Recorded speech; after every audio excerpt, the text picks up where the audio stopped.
신약성경 92페이지입니다. 누가복음 3장 1절에서 14절에 있는 말씀까지 한 목소리로 합독하겠습니다. 디베로 황제가 통치한 지 15해 곧 본디오 빌라도가 유대의 총독으로 헤롯이 갈릴리의 분봉왕으로 그 동생 빌립이 이두레와 드라고닉 지방의 분봉왕으로 루사니아가 아레네의 분봉왕으로 안나스와 가야바가 대제사장을 있을 때에 하나님의 말씀이 빈들에서 사가랴의 아들 요한에게 임한지라.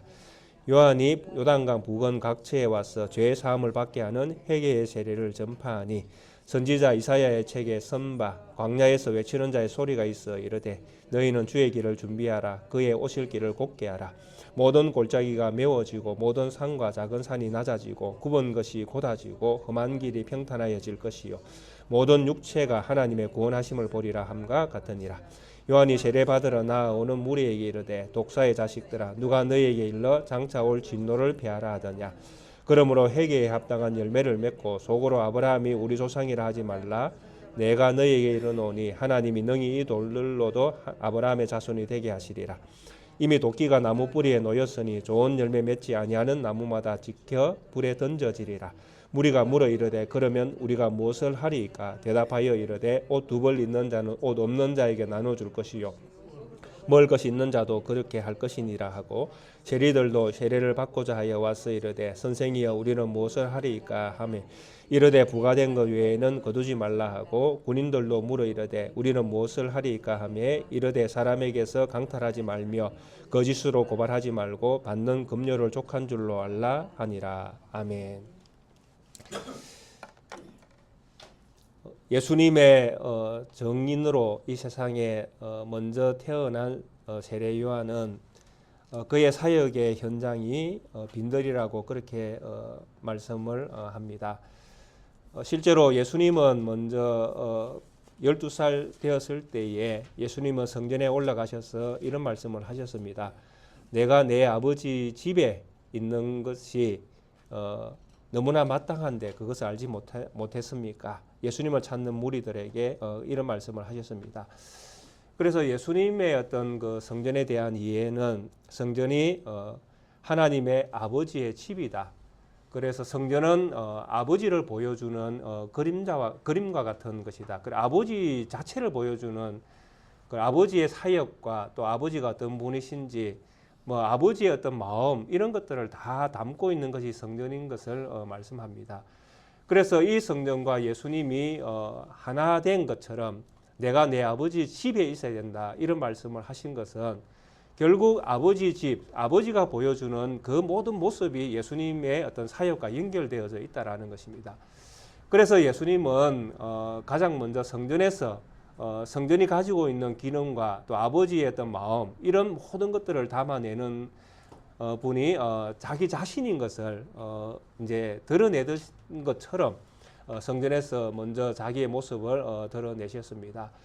그래서 우리가 구약 성경을 통해서 성전을 만날 때에 성전 안에는 여러 가지 기물들이 있지 않습니까? 첫 번째 번제단이 있고 조금 더 나아가면 성막 안으로 들어가면 이제 그 떡상도 있고 금초대도 있고 또 조금 더 나아가면 향단이 있고 또 지성소 안으로 들어가면 언약궤가 있고 이 모든 것들을 구성하는 덮개가 있고 하여튼 성전을 보시면 여러 기물들과 성전을 이루는 장막들 이런 것들이 준비되어 있습니다.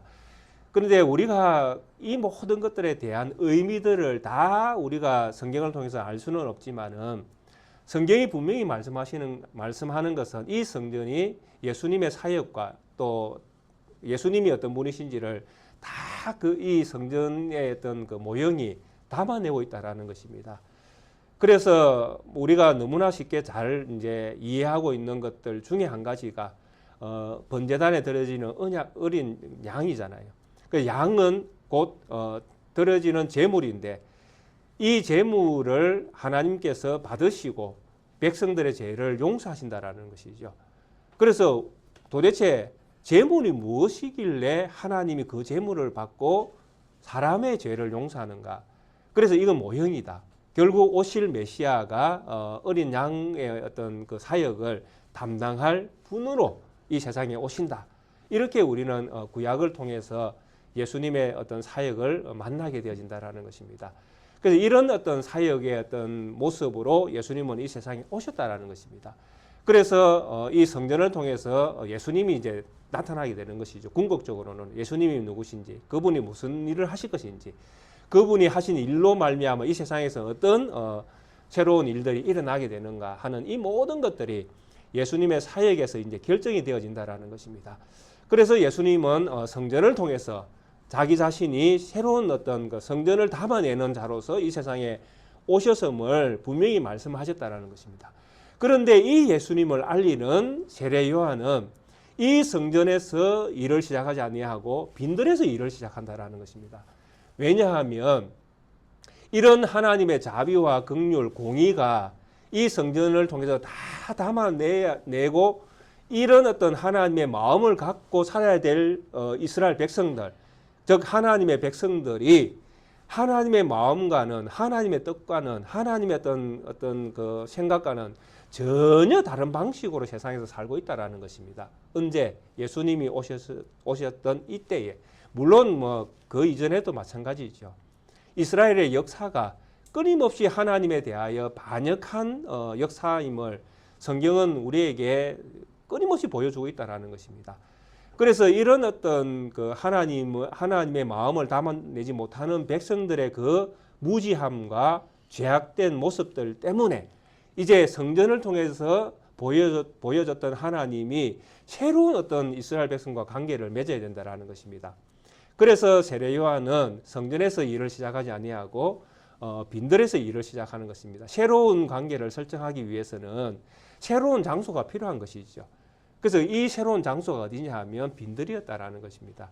이스라엘 백성이 하나님과 처음 만나서 출애굽해서 하나님을 이렇게 알아가기 위해서 하나님과 신혼여행을 떠날 때에 그들이 빈들에서 시작한 것처럼 이 세례 요한은 이제 무너진 이스라엘 백성을 바라보면서 새롭게 이제 하나님과 관계를 설정해야 되는데 이들과 함께 관계를 설정하기 위해서는 묵은 때를 벗어야 된다라는 것입니다. 그리고 새로운 옷을 입어야 되는데 새로운 옷을 입기에 가장 좋은 장소가 빈들이었다라는 것이죠. 그래서 세례 요한은 이 빈들에서 이제 사역을 시작하는데 그의 사역은 회개의 세례를 전파하는 것이었습니다. 그러니까 이스라엘 백성, 무너진 하나님과의 관계가 끊어진 것과 같은 이스라엘 백성들의 그 실상을 바라보면서 이 백성들에게 마음을 바꾸라고 이제 재촉을 하는 겁니다. 회개는 마음을 바꾸는 것입니다. 그래서 원어가 그렇게 되어 있습니다. 마음을 바꾸다 이렇게 되어 있습니다. 그래서 마음을 바꾸는 데서부터 이제 시작을 해야 된다라는 것입니다. 그러니까 머리만 바꾸고 뭐 몸의 어떤 치장만 바꾸는 것이 아니라 가장 근원적인 사람의 마음을 바꾸는 데서부터 이제 하나님과의 관계가 새롭게 출발되어져야 된다라는 것입니다.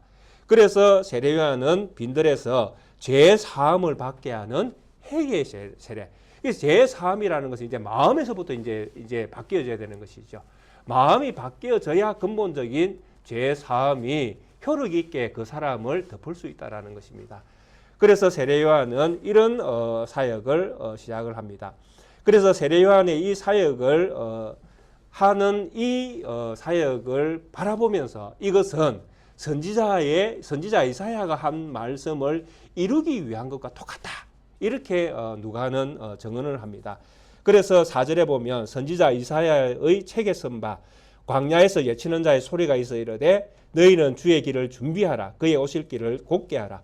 모든 골짜기가 메워지고 모든 산과 작은 산이 낮아지고 굽은 것이 곧아지고 험한 길이 평탄하여질 것이요 모든 육체가 하나님의 구원하심을 보리라 함과 같으니라 라고 이사야 40장 3절부터 있는 말씀을 인용을 하고 있습니다. 그래서 이때에 광야에서 외치는 자의 소리는 세례 요한의 외치는 소리를 회개의 세례를 전파하고 있는 이 상황을 묘사하고 있는 것입니다. 그래서 외치는 자의 소리가 지금 세례 요한이죠. 광야에서 외치는 자의 소리가 세례 요한인데 이 세례 요한의 사역이 무엇이냐 하니까 주의 길을 준비하고 그분이 오실 길을 평탄하게 메꾸는 그 사역을 이야기하는 것입니다. 실제로 이 이사야가 인용했던 이 본문은 이스라엘 백성이 바벨론에서 유대 지역으로 이제 돌아오는 그 길에서 길을 묘사한 것이죠. 그래서 바벨론에서 유대 땅으로 들어오려면 그 시나이 반도를 통과해야 되는데 그 사막입니다. 그래서 그 사막을 시리아 사막을 통과해서 실제로 유대 땅으로 들어오게끔 되어 있습니다.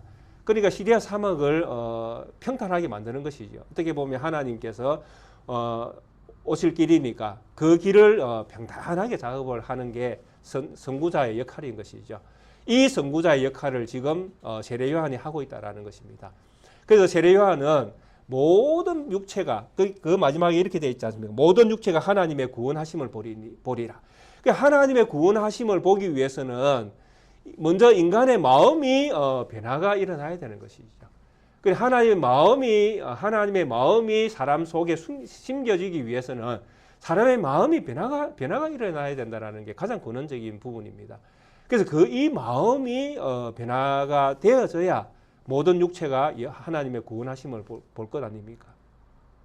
이사야는 여기에서 하나님의 구원하심을 어떻게 표현하고 있는가 하면 하나님의 영광이 나타나니 이렇게 되어 있습니다.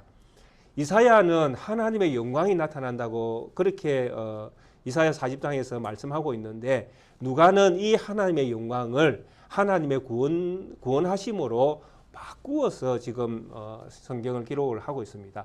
그래서 하나님의 영광과 하나님의 구원하심이 같은 의미라는 것이죠. 성경을 놓고 보면 하나님의 영광이 어떻게 하나님의 구원이냐라고 우리가 되묻을 수 있잖아요.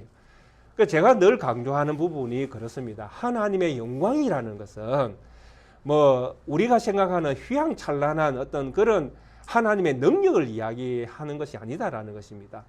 하나님의 영광이라는 것은 휘황찬란한 하나님의 어떤 그런 우리가 사모하고 기대하는 온 세상을 다 멸망시켜서 그 힘을 과시해서 전능자로서의 어떤 능력을 발휘해서 우리를 구원해내는 그런 하나님의 어떤 그런 모습이 아니라 세상에 하나님이 오셔서 하나님의 영광을 드러낼 때에는 하나님의 모습이 세상에 맞는 모습으로 오신다라는 것이죠. 그게 뭐냐 하면 바로 십자가와 부활입니다. 그러니까 우리 예수님의 사역이 하나님의 영광이잖아요. 하나님의 영광을 드러내는 것이니까 우리 예수님을 보면 하나님의 영광이 무엇인지 다 드러나는 것입니다. 그래서 예수님이 오셔서 하나님의 영광을 드러낼 때에 그 하나님의 영광은 십자가와 부활이라면 십자가는 우리의 죽음이잖아요. 그래서 죄에 대한 죽음이 무엇입니까? 우리의 구원이죠. 그래서 하나님의 영광과 구원은 같은 이야기를 하고 있는 것입니다.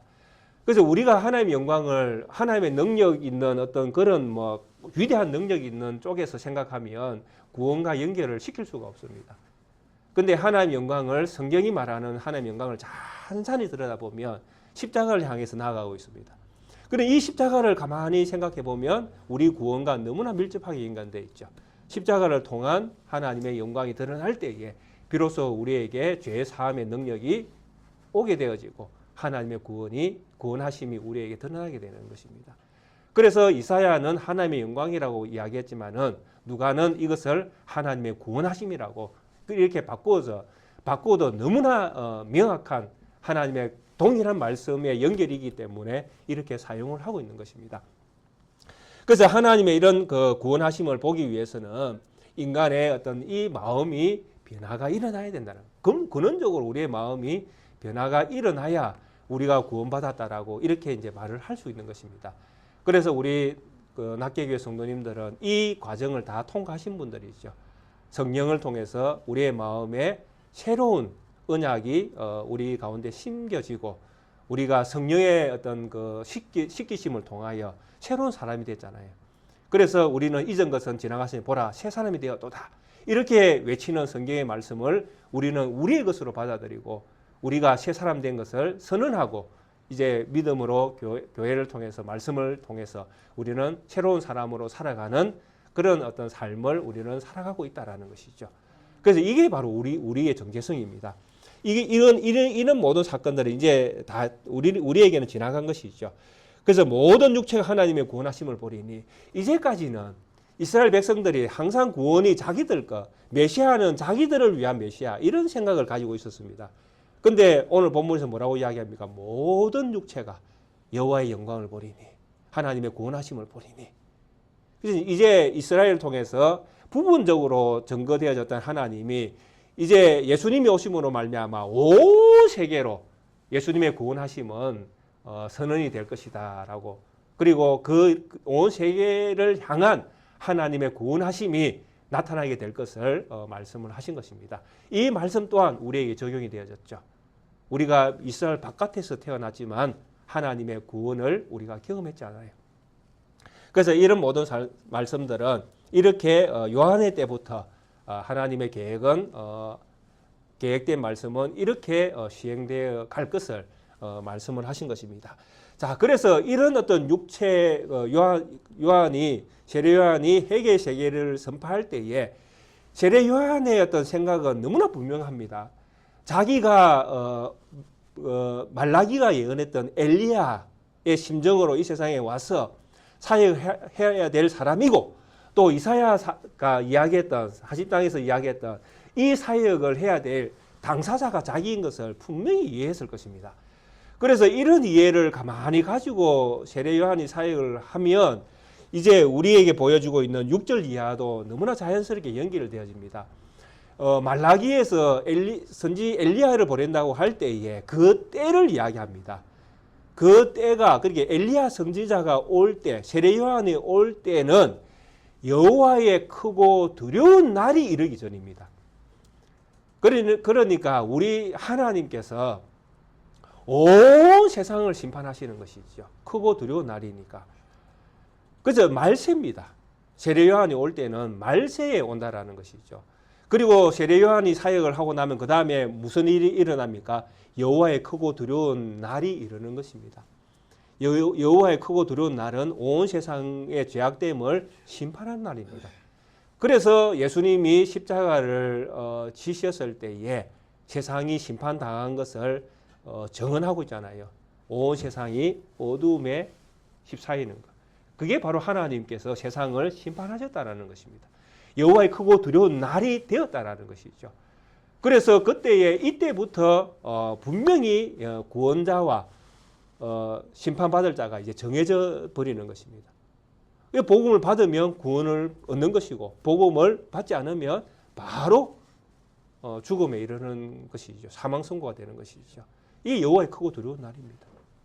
이 여호와의 크고 두려운 날이 이르기 전에 누가 온다? 세례자, 선지 엘리야가 올 것이다. 세례 요한이 올 것이다. 그리고 그는 와서 무엇을 할 것인가? 이사야의 사역을 할 것이고 말라기의 사역을 할 것이다. 그리고 그 여호와의 크고 두려운 날이니까 이제 심판의 날이잖아요. 그래서 이제 그 세례 요한이 볼 때에 너무나 하나님으로부터 많이 떨어져 있는 백성들조차, 무리들이 이제 세례 요한에게 몰려오는 것입니다. 세례 받으려고. 그러니까 형식적인 세례라도 받으려고 하는 사람도 있을 거 아닙니까? 뭐 이런 말씀들은 너무나 잘 이해가 되어집니다. 우리가 그 신앙생활하고 있는 교회도 마찬가지잖아요. 무늬만 교인인 것처럼 교회에 오시는 분들도 있잖아요.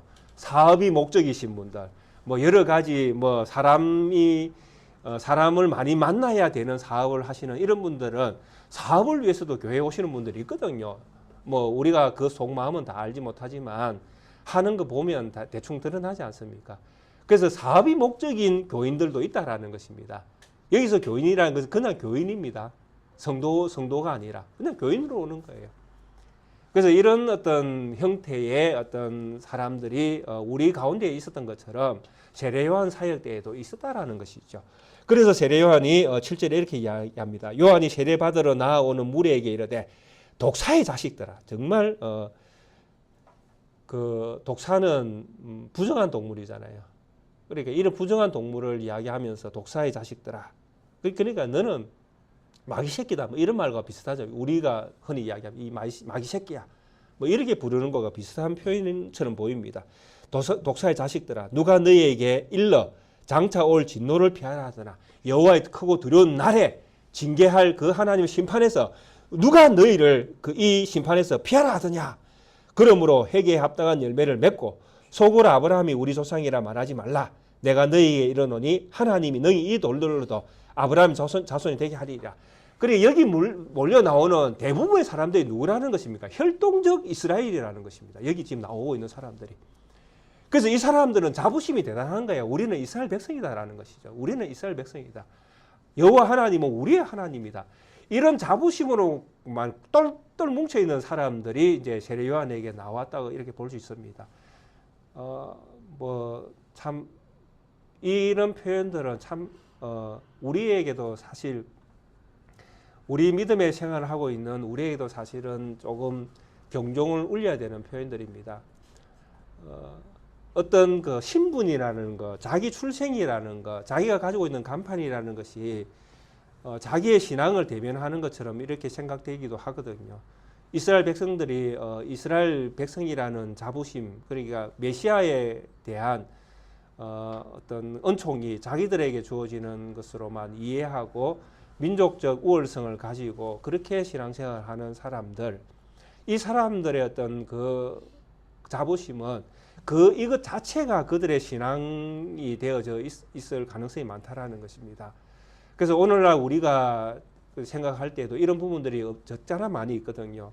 나는 모태신앙이라고 이렇게 주장하는 사람들, 나는 모태신앙이야. 모태신앙이 그 신앙은 자기의 신앙을 대변하지 않습니다.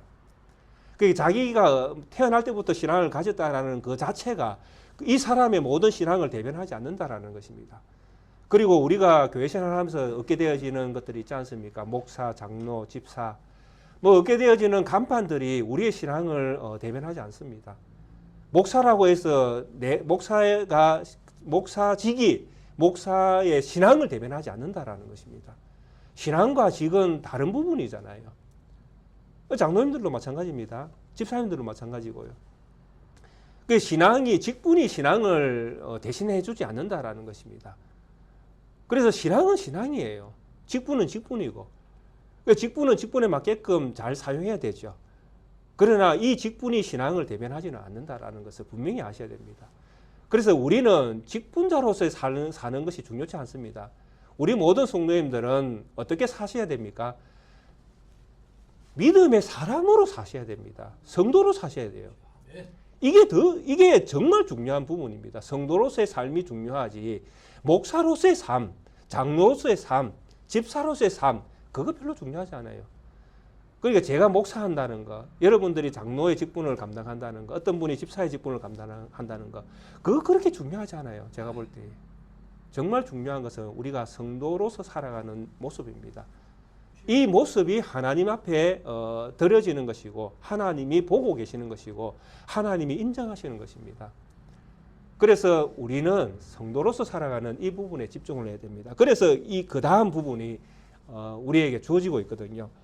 세례 요한이 그 다음에 뭐라고 이야기합니까? 이미 도끼가 나무 뿌리에 놓였으니 좋은 열매 맺지 아니하는 나무마다 지켜 불에 던져지리라. 그러니까 이미 결정났다라는 것이죠. 너의 출생을 통해 결정난 것이 아니라 네가 어떤 나무인가에 따라서 이미 결정되어졌다라는 것입니다. 네가 좋은 나무인가? 그러니까 네가 이스라엘 백성인가 이방인인가가 아니라 네가 좋은 나무인가 좋지 않은 나무인가에 따라서 모든 것들은 결정이 났다라는 것입니다.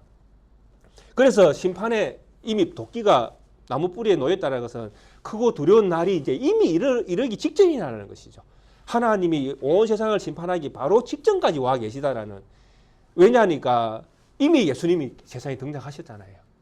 그러니까 예수님이 등장했다라는 것은, 말세라는 것은 다 이 구약을 조금만 알아도 다 알거든요. 그 세례 요한에게는 분명히 세례 요한은 성경에 도통해야 되지 않겠습니까? 사역을 이 정도 하려고 하면. 예수님 앞에서 예수님의 길을 준비하는 자로서 그가 사명을 담당하기로 작정했다면, 처음에 나시린으로 드려졌잖아요. 이미 하나님께 바쳐진 자거든요. 그리고 그냥 바쳐진 것이 아니라 오실 메시아를 증언하는 자로서 바쳐진 걸 분명히 이해했다면 그가 어떤 죽음을 죽어야 하는지도 알았을 것입니다. 저는 분명히 그렇게 이해합니다. 그러니까 세례 요한이 자기가 순교할 것을 알았다고 저는 믿는 것입니다. 근본적으로. 그런 각오로 세례 요한은 사역을 했다고 저는 믿습니다. 이런 각오가 없으면 당대의 최고의 왕 앞에 일절 거리낌 없이 그의 죄악을 지적할 수 없습니다. 왕에게 직언한다라는 것은 목숨 걸고 해야 되는 이야기잖아요. 그래서 세례 요한은 그 일을 하다가 목배임을 당하지 않습니까? 그러니까 자기는 자기 사역에 결국이 어떻게 결말 지어질 건가도 세례요한은 알고 있었다고 저는 믿습니다. 그러면서도 그는 그 길을 걸어갔다. 예수님과 똑같죠. 예수님도 알고 계셨잖아요. 십자가 지어야 된다는 거. 그럼에도 불구하고 가시잖아요. 그래서 이런 어떤 사역적인 측면에서 세례요한과 예수님은 닮아 있었다고 저는 믿는 것입니다. 이미 도끼가 나무 뿔에 놓였으니 좋은 열매 맺지 아니한 나무마다 찍혀 불에 던져지리라. 무리가 물어 이르되 이제 무리가 이제 도끼가 이제 나무에 이미 놓여 있다는 것을 들을 때에 무리가 세례요한에게 답을 구합니다. 우리가 어떻게 해야 합니까? 좋은 나무가 이제 되어야 한다라고 세례요한이 이야기하고 회개의 세례를 전파하고 또 하나님은 이스라엘 백성을 돌들로도 만들어 내시는 분이다. 그러니까 근원적으로 너희들은 변화되어야 한다. 이걸 세례요한이 지금 백성들에게 무리들에게 오는 수많은 무리 자기에게 몰려오는 수많은 무리들에게 세례요한은 이 이야기를 하고 있는 것입니다.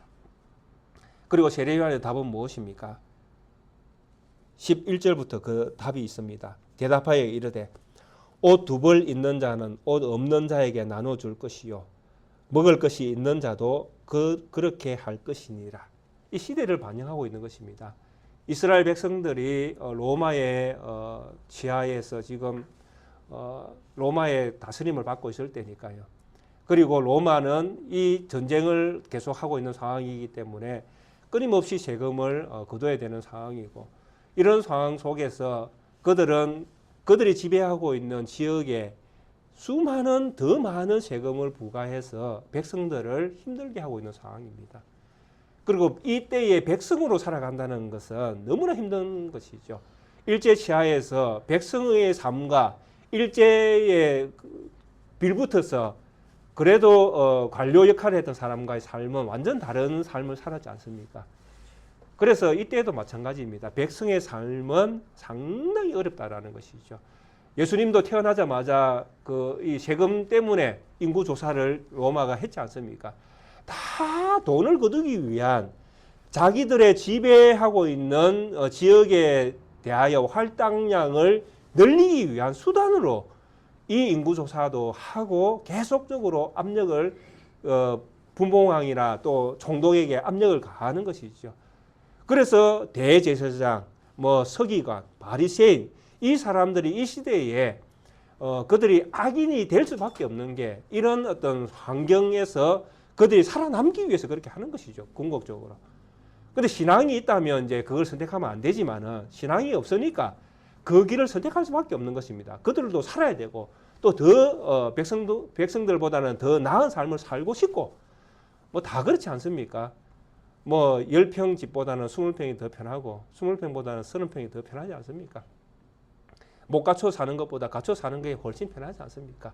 이거는 우리 육체가 너무나 달콤하게 우리 육체가 느끼는 것이니까 부정할 수 없는 현실입니다.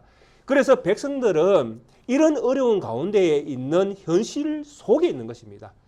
그래서 우리에게는 아무것도 아닌 것처럼 들려지는 말씀입니다.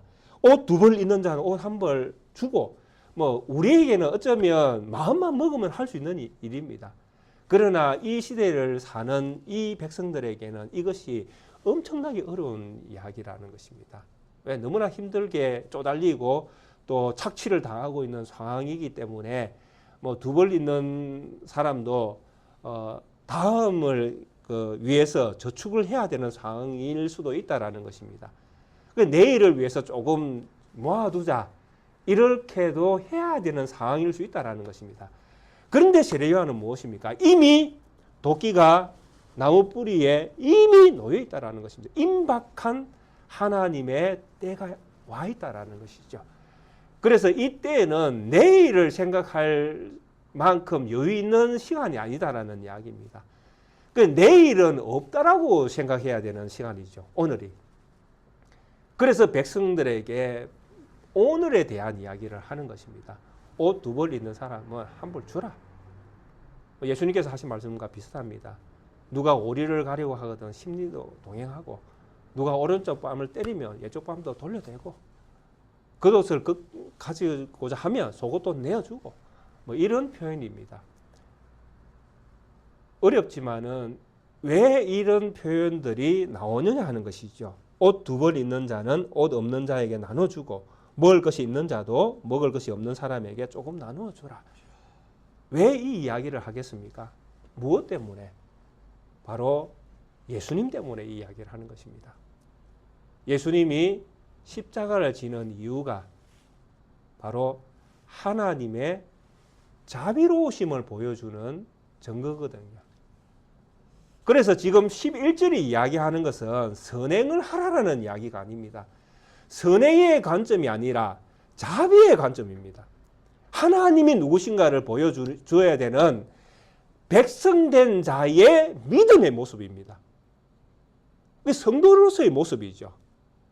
우리가 마음이 바뀌어져야 이것이 자연스럽게 되어진다는 이야기입니다. 마음이 바뀌어질 때에 하나님의 자비하심이 내 마음속에 들어올 때에 나에게 자비가 흘러간다는 것이죠.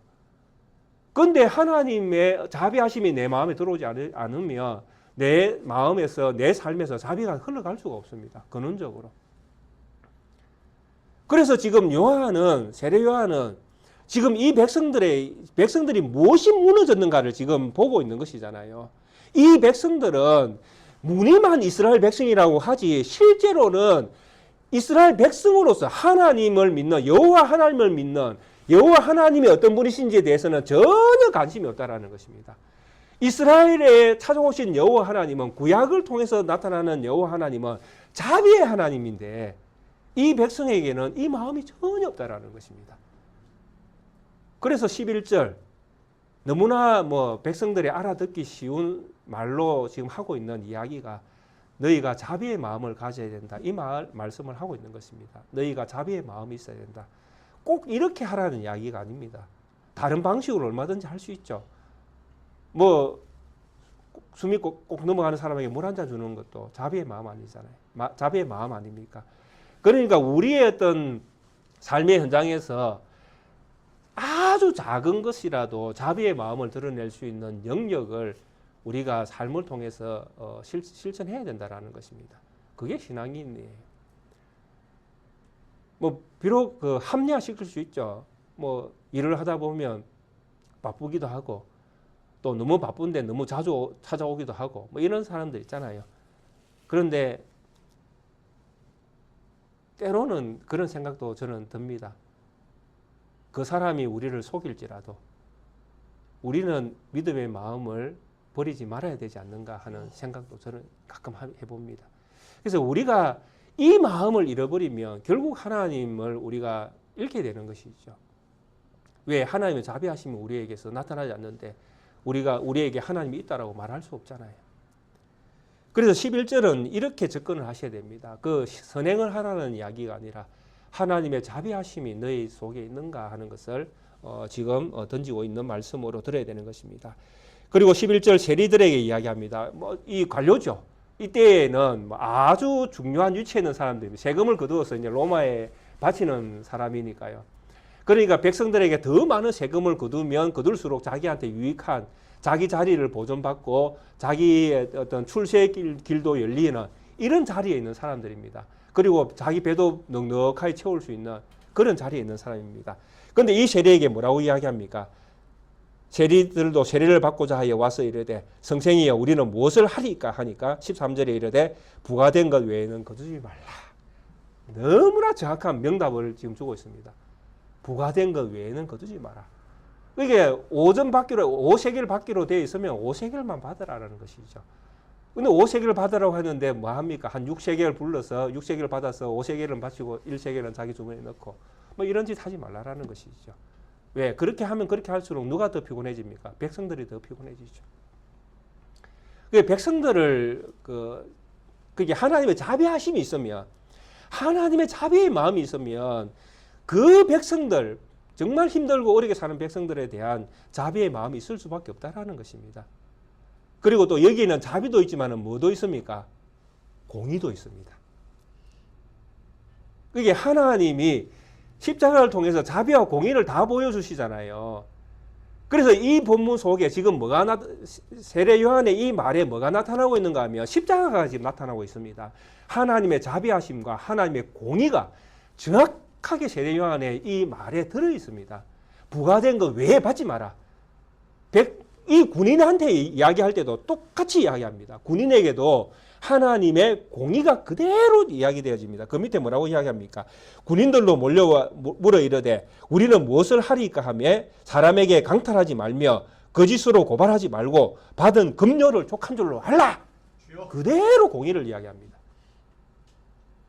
그러니까 이 우리가 사는 세상은 자비와 공의를 잃어버렸다 할지라도 믿음으로 살아가는 성도는 자비와 공의를 가지고 있어야 된다는 이야기입니다. 세상에서 우리의 삶이 이 선을 놓치면 안 된다는 것입니다. 우리가 살고 있는 정치와 문화, 교육 현장들을 한번 보시면 자비와 공의가 있습니까? 없습니다. 물론 부분적으로 나타나기도 하지만은 거의 무너졌습니다.